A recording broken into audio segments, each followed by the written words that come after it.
नमस्कार मित्रांनो.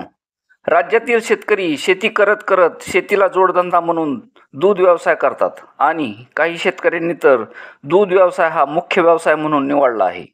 कोंबड्या, शेळ्या, मेंढ्या यापेक्षा दूध व्यवसायात 10 दिवसाला दुधाचे पेमेंट येते आणि हातात पैसा खेळता राहतो. यामुळे या व्यवसायाकडे जास्त शेतकऱ्यांचा झुकता कल आहे.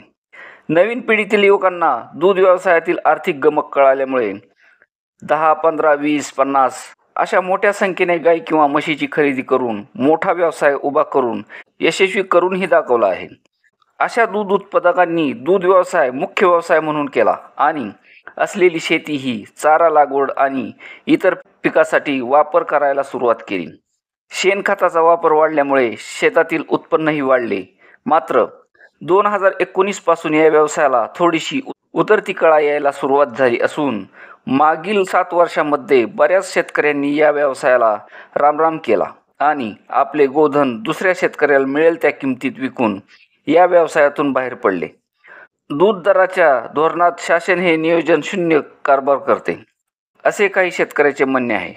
दूध उत्पादकाविषयी फारसे गांभीर्य न घेतल्यामुळे घोषणा जसे की गायींना गोमाताचा दर्जा देणे, पण जो या गोमातेची सेवा करतो तो निर्धन होत चालला आहे. त्याला या गोमातेला व्यवस्थित खाद्यपुरवठा करण्याइतपत पण सक्षम शासन करत नसल्यामुळे गायीचे पालन आणि संगोपन करण्यास शेतकरी असहाय्य झाला आहे. शेतकऱ्याच्या उत्पादित दुधाला मिळणारा कमी भाव आणि त्यापेक्षा कितीतरी वेगाने वाढणाऱ्या पशुखाद्याच्या किमती यामध्ये खूप मोठी तफावत आहे. त्यामुळे शासनाच्या या अकार्यक्षमतेमुळे शेतकरी आता मेटाकुटीला आला आहे. त्यामुळे आजची परिस्थिती 50% शेतकरी गायीची विक्री करण्यास उत्सुक आहेत, पण गिराईक नाही, अशी परिस्थिती निर्माण झाली आहे. 2 वर्षापूर्वी शेतकऱ्यांना दुधाला 38 ते 40 रुपये भाव प्रति लिटर मिळत होता. मात्र मागील 1.5 वर्षामध्ये दुधाचे भाव खूप कमी झाले. ते 26 रुपयापर्यंत जाऊन शेतकऱ्यांचे कंबरडे मोडले होते.